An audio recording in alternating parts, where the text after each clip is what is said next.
Hello everybody and welcome to a new exciting series here on PokerVIP. My name is Spraggy and we are back playing on TonyBet, but this time with a bit of a twist. Let me just, I'm going to switch around the table here. We are playing on the new PokerVIP cash game tables. Now these are tables on TonyBet for PokerVIP users, members. There is a forum thread up on PokerVIP.com for discussion of hands that take place, general bragging and the like.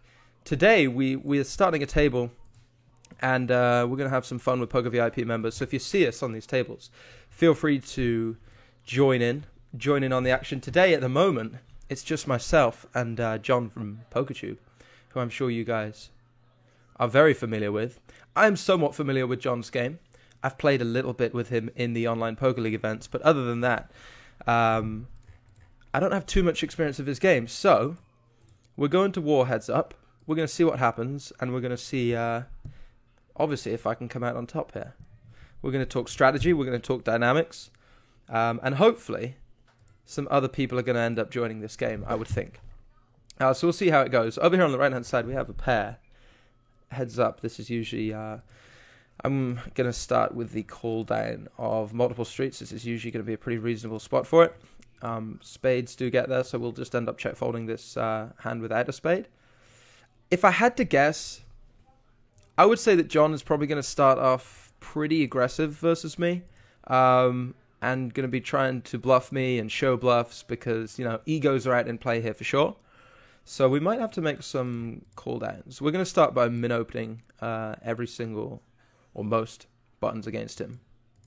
And again, I think this is probably a fine call here, two streets.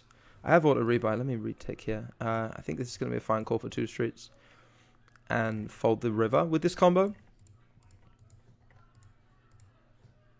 I mean, we are yet to win a pot. But it's early going. Here we go. Here's one for the good guys. I believe we can check hand histories here, right? And see what John called down with, or barreled into a set with. So that was Queen 7 of diamonds, so very little equity double barrel bluff there. Right hand side, we're going to value bet our top pair. So like I said, I think John's going to be fairly aggressive. I think he's going to be fairly willing to bluff. So we'll try and make adjustments to that. Sevens is going to be a pretty strong hand. I think we're going to just call a 3-bet if it comes in. That's a pretty decent flop, obviously. Very, very dry board. It's going to be one John expects us to c-bet almost 100% of the time. So we're obviously going to just c-bet here. John comes along for the ride. Hell of a turn on the left-hand side. We make another set.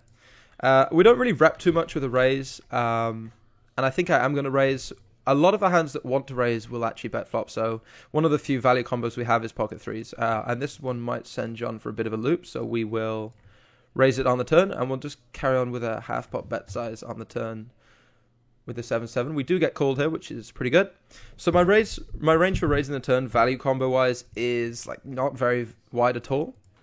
We do have a lot of bluffs, so I think this is a good spot for potentially an overbet, so we're just going to bet like... 450 by the river. We want to bet big with our bluffs on this card because John's got a lot of hands like 5-6, that sort of thing. And we do get paid off, which is always nice. We will check in and see what John called with. Where are we here? Ace-8, which was top pair, which I think is a pretty reasonable call. I think it's a perfectly reasonable call given how narrow of a range we rep and how strong John is. I think this is fine. We throw in the raise here with 7-8 with the gut shot. As I said, I think John's going to be pretty stabby from what I've seen. So we don't mind a raise. It looks like our heads-up adventure is over for now, as we've been joined by another player on both tables, Valormis, who I'm going to check the Poker VIP thread and see if this is a Poker VIP member. See if he's got any posts or history at the table. I'm not seeing anything at the moment, but the fact that he's jumped on both these tables straight away is probably. I know that John did put a post up on the Poker VIP Facebook saying that there was a cash battle going on today, and anyone who wants to get involved is free to do so. So looks like we have at least one taker. I'm gonna go ahead and say it. I'm gonna mark that as a win for me in the heads up streets against John. We might even mix in a check raise here on the flop. We still want to be fairly aggressive, three-handed. John's ranges are still going to be very wide for opening the button and c-betting flops.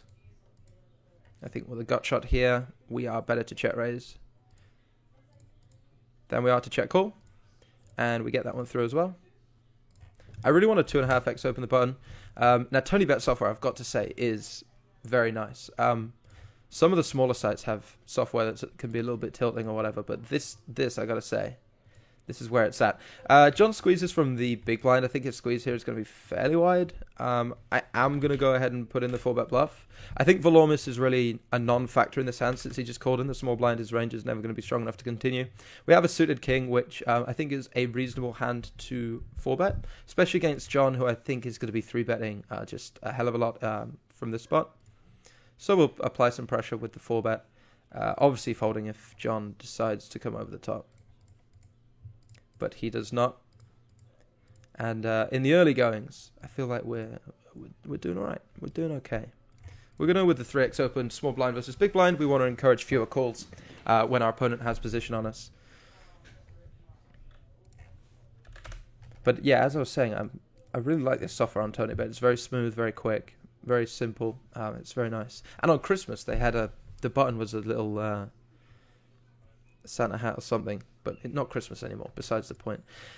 Queen 8 offsuit here, very, very dry board. John's going to be c-betting here a lot. I don't think we want to continue with Queen 8, so we will just fold our hand on the flop. Left-hand side, we flop a nut flush draw, which has a very, very decent amount of showdown value. I don't think this turn is too much of a factor, since 7-8 is going to c-bet. So he shouldn't have too many 7s in his range. I guess things like Queen 7, A7 do get there, but we still have some showdown value for sure. We're going to go with the check call. And we will go for a check raise on this river. But unfortunately, John with the check behind. We got ourselves another player at the table. So we will be four-handed, at least on the left-hand side.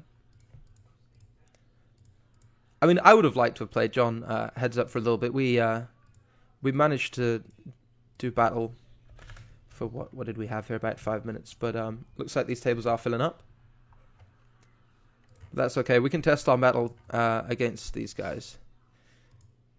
I think we're going to call a 3-bet here on the button. We do have position, and probably going to be a float on the flop. We have an over and we have a backdoor club.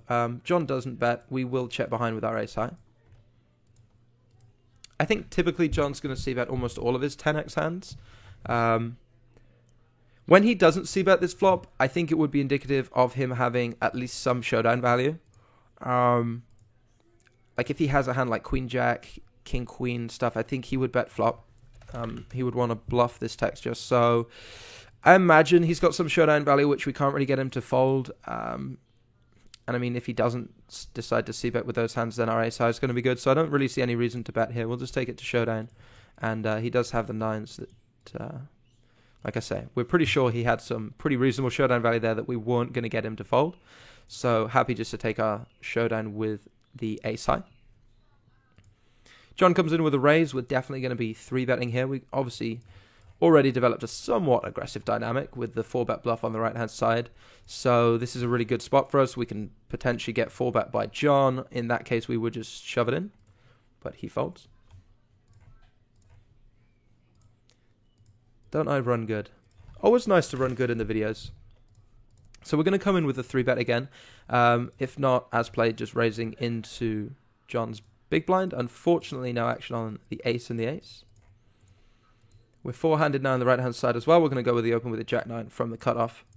Not seen too much in the way of resistance from Valormis so far, so I'm okay with this open.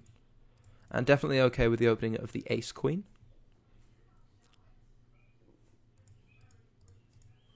Now, I don't know if Juventushovana over here, if that, hopefully that pronunciation isn't too butchered, is a Poker VIP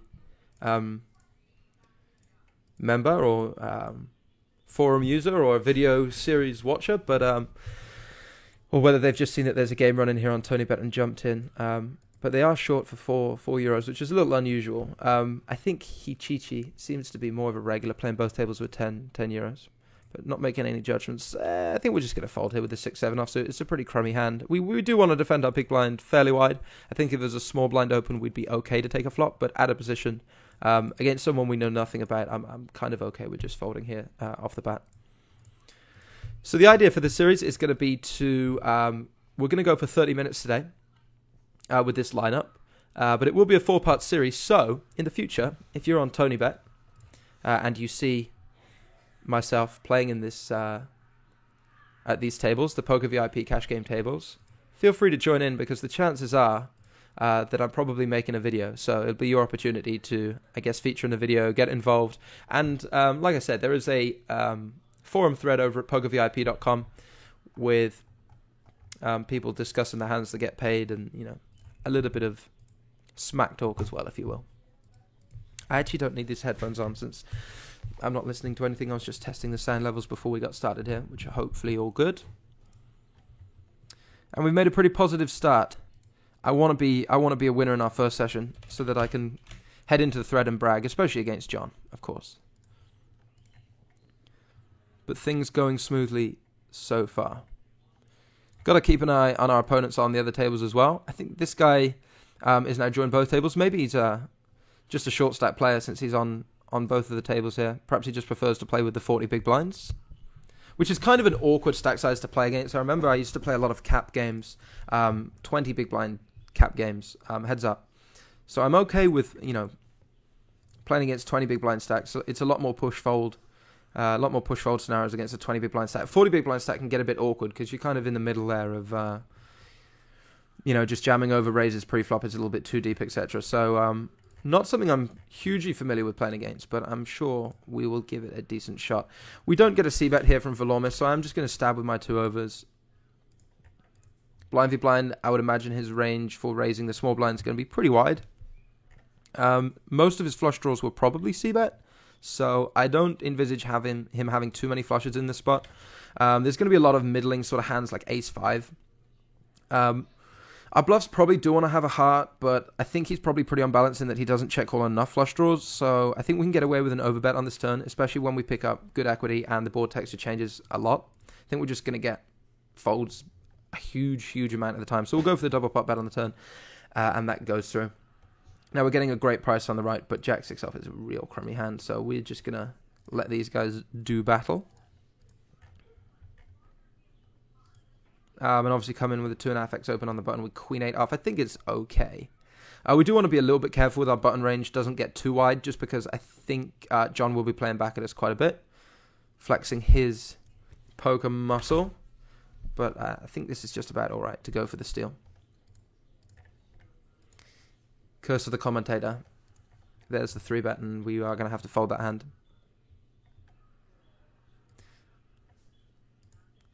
But as you can see, these tables, the software is very quick, and that's my main gripe with a lot of software on the some of the smaller sites, is that it tends to be fewer hands per hour, but TonyBet got it down. Just nice. Just the way we like it. Decent hand to raise out of the cutoff here, four-handed. And we are just going to fold the 9 and the 8. Pretty clear c-bet here for on a very dry board with our top pair. I don't think we need to go particularly large. We do get called. This is a turn where it really sucks if we bet and get raised. I don't think our hand is strong enough to go for like a bet turn, bet river situation. I think that would be somewhat thin. So if we're going to pot control any street, I think it should be the turn. We're going to go for a check call here. We did bet a half pot on the flop, so there's going to be some floats in this guy's range, which we want to encourage to bet. So we'll hit him with a check call here and make a decision on the river. There are a lot of bad rivers, but again, I don't think like those bad rivers are going to come off anyway, like if we bet turn and he calls. So I think check calling is fine. Keeps his range a little bit wider. This river really stinks. It really sucks. We probably can't check call. We would check call some 10x here. 9-10 suited, for example. He ends up with the 5-6, which he bets on the turn. So he value owns himself on the turn by betting the 5-6. So I think that's a good outcome overall for us, in that we didn't miss any value from the 5x part of his range, the 6x part of his range, sorry. And we managed to pot control successfully to the river. I mean, he's going to call that hand on the turn anyway, and that river's going to roll off and we check. And presumably he checks behind if he doesn't bet there, and we lose anyway. So I don't think like giving him the free card, quote unquote, is too much of a problem. We just want to keep his range a little bit wider. We do that, and unfortunately he gets there. Defending with the ace-8 off in the big blind versus John, and we'll call the flop for sure. A lot of my pairs are just going to have to go into lockdown mode against John, because I do think he's going to be very, very aggressive. Having the ace of diamonds is somewhat intriguing, because we can potentially check raise bluff diamond rivers with the nut blocker. John's range for betting the turn is going to be things like king queen for value. I think he probably has 7-8 suited and potentially even king 8 suited from the cutoff. But then he has bluffs like 9-10, jack 10, maybe even ace 10. So I think with the diamond we are going to call turn, which is a little bit wide against your average bear. But like I say, I think John's going to come after us to an extent. So definitely going to go with a call. And we do make 2 pair. This is going to be a really good river for John to barrel. Jack 10 does get that. I don't think we're going to check raise, because I don't think we get bet called by worse, but we're definitely going to go with a check call here. And he does have the jack 10, so we were correct in calling his hand that he's going to have some of the bluffs like the 9-10 and the jack 10. So it's a pretty unfortunate river for us, really. But we would definitely, again, correct not to go for the check raise. So overall, I think we played fine. All our money winning good on the turn. We get an unavoidable call by the river, but we decide not to raise because we're aware that jack 10 is one of the hands that he does barrel. And we're not sure that he's going to bet call things like 7-8 suited. He probably bet folds that weak 2 pair at the river anyway. So I'm happy with my line. Bit of a cooler there on the river. But what are you going to do? What are you going to do? Sometimes the cards don't play ball. Seems fine to take a c-bet here. We do block like king jack and king queen. We get called. I think John's got a lot of floats of worse pairs, some ace highs. So very, very possible that we just turn the best hand. We're going to take a check behind. Probably have to call river.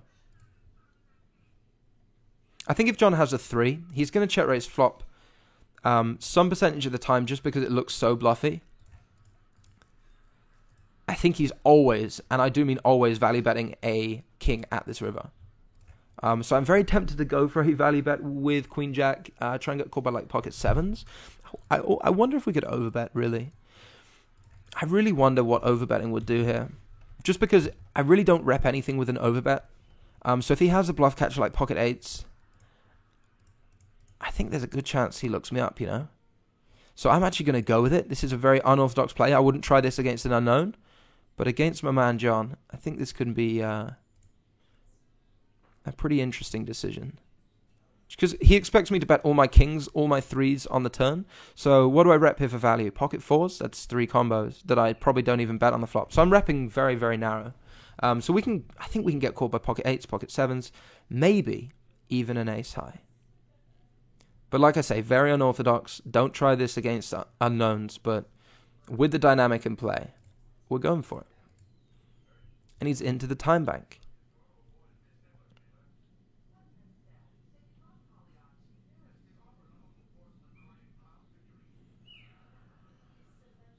He's definitely suspicious. I like suspicion.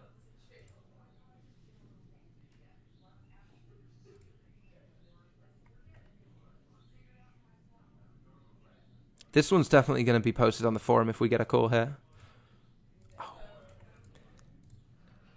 Queen 10, we chopped. Damn.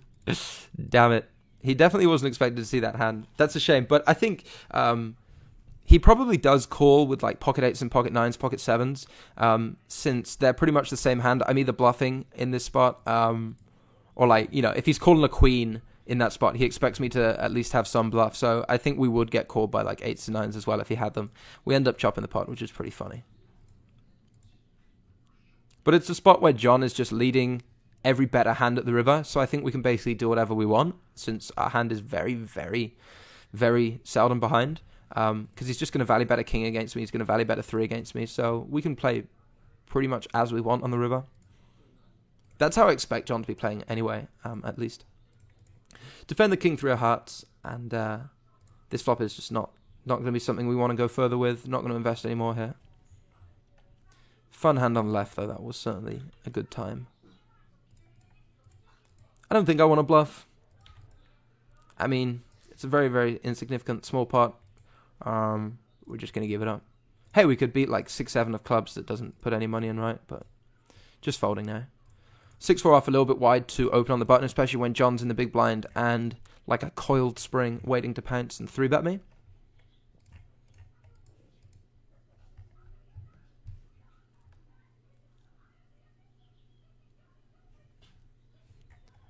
I'm just checking out this forum thread here. John's been posting a little bit. But yeah, feel free to, like I say, if you're watching this video, feel free to head over to pokervip.com/forum into the battleground section. And there's a whole thread about the TonyBet, the Poker VIP tables on TonyBet here, which have just gone up in the last couple of weeks. Like I say, John and myself will be playing them for part of this series, talking about our hands, talking about your hands, if you will be involved in pots with us. So yeah, feel free to get involved. It's going to be a lot of fun. Hopefully. I mean, this session's been pretty fun for me. We've only lost one real hand of note, and I feel like that was unavoidable. I feel like we've done well in the battleground to start off here. It'll be interesting to see how the dynamic evolves over the series. Obviously, this is our first part today for just 30 minutes, so we're just getting warmed up, feeling each other out a little bit, if you will, and be interesting to see how things develop over the next 3 parts. Hopefully there's some fun hands for you guys to enjoy. Things could get pretty silly, I feel. We've already seen a little bit of silliness today. Not silliness, but like things happening that would not happen in a regular game. Things happening that would not happen at a regular table. For example, the overbetting of the Queen Jack. 10-10, one of my favorite hands. We're going to go with a 3-bet against your man here. We're going to go with a 3-bet against the button, against Velormis. So if he 3x's here, we're just going to make it 10 BB out of position. I think it's going to be fine. As played, an easy open versus our big blind opponent. And if we get a 3-bet here, I do think we want to 4-bet our hand. It is a very vulnerable hand, whilst a good one. It is very vulnerable to poor flops. Oftentimes, we're going to be met with an overcard. So I think a 4-bet is going to be the best play. And by that point, if our opponent jams blind v blind, we would just get it in for 100 big blinds. Readless there, I think, is going to be okay.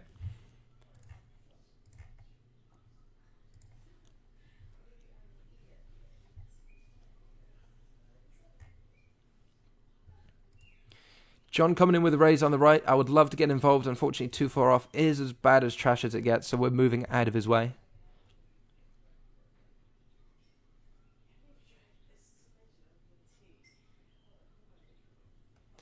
Pot underway on the left. Keeping an eye on John here. Trying to get, I mean, obviously, I assume that a lot of the guys that are playing today are potentially going to be in the games later on, so we're going to try and keep an eye and see what they're doing as well. If this guy goes for the triple barrel here, Hichichi, apologies if you're watching and I can't pronounce this name, but he does go for the triple barrel and John does end up folding the river. Unfortunately, we don't get to showdown, which is what we wanted, since we get information at showdown. But no dice for us today. Jack 2 of diamonds, I think, is an okay raise. We haven't seen too many 3-bets from either of these opponents, so I'm going to go with the steal. A7 off a little bit weak here. Just going to take the fold. And I think likewise with Ace-3 offsuit here from the cutoff. We can potentially open it. I think at this table, John in the big blind, we're going to see a little bit more fight back than usual. I think this is probably a pretty standard fold. Obviously a very, very standard fold once under the gun opens. But probably a little bit wide to open in the cutoff anyway. 10s is not too wide. 10s is good. And with 57 big blinds here, if Velormis 3-bets us, we will go with it. He does just call, however. Flop is good. We're going to bet a little bit bigger. We've got some diamonds to protect against, so we're just going to bet closer to the size of the pot. And unfortunately, a fold. Hichichi, who, even if that's not his name, he is now going to be called Hichichi for the rest of the series because it looks like a Hichichi to me, is in another pot here that's been, I believe, triple barreled to the river. And John folds once again. Your man Hichichi on the right opening. We're defending the queen 6 off in position. I think this is a reasonable decision.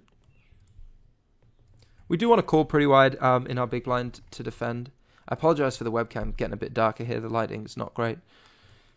Some of you might think that's a good thing, eh? We're gonna bet this. We're gonna bet this flop once we get check to. We have a decent amount of equity. So I think it's okay. We're just gonna fold out whatever. Potentially fold out some ace highs. Probably not. If he's got a gut shot, he's gonna call. But we're gonna fold out some like pocket fours, fives, and just general trash that opens from the small blind. This card is not a good one for us to barrel, I don't think, since a jack is probably not folding. With that said, he probably doesn't check too many kings, so I am going to overbet, actually. He might call one with a jack here, but I think we can get him to fold to river pressure. I think probably he's not check calling enough king X, and he should definitely be check calling some of it. So I think like an overbet is going to work out a decent amount of the time there. He's still going to have some ace highs, which we can fold. Some like stubborn 10-9 suited, which can fold. Let me see if I can brighten this up a little bit here. That's better, isn't it? It was getting stupidly dark. Yeah, so I think, again, that's a decent spot for an overbet, just where I think he's not protecting his range enough. Like, he's just never going to have a king. Whereas some people will be check calling some king X on the turn, so they can't be exploited like that. I think... I mean, I don't want to have a go at Hichichi, but we're just playing 10 and L here. I think there's a chance that he's probably not doing enough of that. And he probably should be. Something like, imagine having like king 8 suited there is a good check call, because we can't go for 3 streets from worse, and we want to keep some stronger hands in our range for a check call. So that's probably something he should consider, but likely doesn't. And I'm just exploiting that at the moment with that bet. And if we bet at regular size, if he has a hand like Jack 9 suited that decides to check call, I think he's just going to come along for regular size. So I do kind of like the overbet against what is, I think, a capped range. Ace King, good for an open. John's called the last 5 minutes here. How long have we been going? 27, that's about right. If we see a 3-bet from Hichichi, it's going to be close. We haven't really seen too much in the way of pre-flop aggression. So I don't know if I can really 4-bet get it in. I think I'd be okay just to take a flop in position against him. Keep his range a little bit wider. So that might have been the correct play there. Obviously against John's 3-bet, we would just 4-bet and get it in because we've got a much more aggressive dynamic. But against your man here, I think calling wouldn't have been a complete disaster. Obviously defending our ace against John, and we flop top pair. John chooses not to bet. I think we want to go for 2 streets versus him. Definitely not for $3. We have overbet a little bit, but I don't want to bet 3. I want to bet 30 cents. Much more like it. John's king 10 will bet the flop. The only hand I'm worried about on the turn is queen jack. Pretty naff river. I don't think we could do much but check fold. But John checks behind and we are good. I must see what he had here. Let's take a little glimpse back into the history. So he had pocket 9s, which... Pretty wide call on the turn, John. You got to think I'm bluffing a lot. Maybe he does. We're going to 3-bet the ace-jack versus the button raise. I think our hand is strong enough to 3-bet for value. Button range, min-open there is going to be very wide. I think he can take a decent amount of flops in position, so I'm okay with a 3-bet. We do see another guy join the table here in the late stages and post his big blind, which we will be promptly isolating with our 9s. As we enter the last couple minutes. John's already sat out on the left. He's taken enough punishment for one day. He will be back for part 2, though, as will we. We will take off auto post blinds, play to our big blind, and then we will call that part 1 in the bag. Gonna call here on the flop, Jack 6-5. Our 9's still going to be ahead the vast majority of the time, I guess. Especially against a guy who's just sat down. I think once he's posted that 10 cents, he might feel he has to defend it and, tends to open a little bit wider.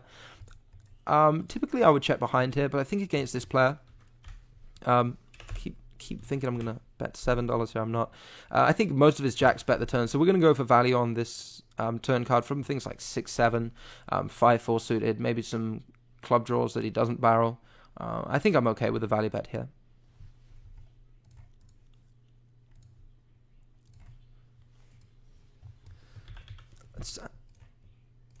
We're going to call it a day here. Unlucky, mate. GG.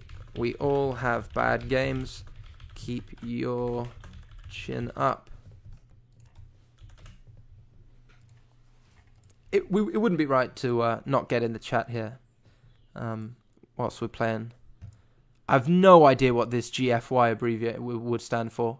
Maybe that's something you guys can put in the comments if anybody knows what John is on about here. GFY. Good for you. I can only assume good for you. Thanks for the compliment, John. I appreciate it. All right, folks. I think we're going to call that a video. It's been fun. We've got down into the TonyBet streets. We've had a little bit of a duel with some Poker VIP members and Poker VIP coach John. If you guys see us in the Poker VIP cash game tables on TonyBet, feel free to jump in, and you have a good chance of featuring in parts 2, 3, and 4, which are on the way. Thanks for joining us today. I appreciate you watching, and see you next time.